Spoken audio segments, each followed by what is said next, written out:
children's story.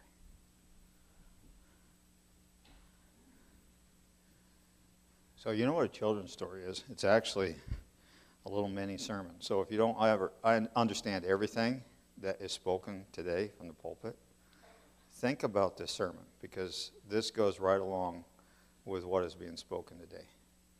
So, how many of you have ever been to a wedding? Been to a wedding? A wedding? Okay. Do you go in your pajamas? No, you don't. Do you? You typically would dress up, right? In a suit, a dress. You want to look nice, right?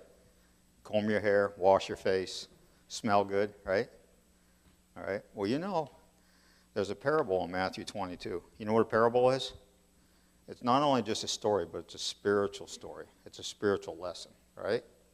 So Jesus was telling this story, this parable, right? About a wedding, right? And there was a king that wanted to throw a big wedding for his son. So he invited people. They ignored him. They didn't come. He invited again. They didn't come, right? So he says, all right, those servants, go out into the streets, go out to Keller Falls, go out to Colville, go out everywhere. Invite whoever you see, bring them in. And so the wedding hall was full of people, all full of people, right? And the king wanted to get a little peek. He wanted to see who came to his son's wedding, right? So he went out there and looked around. He saw one person that wasn't dressed appropriately. Didn't have the wedding attire on. So what do you think happened? That king went to him and he says, what are you doing?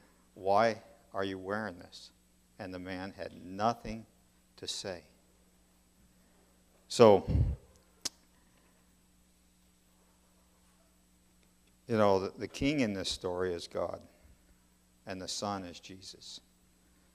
And Jesus was sent on this earth, right? The Father sent him. Okay? And we are the invited guests. We are to come to him clothed with the robe of righteousness. Right? And what does the robe of righteousness represent? It represents everything that we do and what we say and what we think is not of this earth, but is of heaven. Right? We're preparing for heaven, right? So we need to be ready down here on this earth. So whatever you go to do, always think about this. What would Jesus do? Think about that. So whatever you go to do, or whatever you go to say, or whatever you think, what would Jesus do? Because Jesus is our example on this earth. He went through many, many trials. He went through many, many tests. And he went to the cross without bending to any temptation that was brought to him. So if Satan tries to tempt each one of you, when your brother or your sister says something that you don't like or does something you don't like, what would Jesus do? Think about that. You can go back to your seats quietly.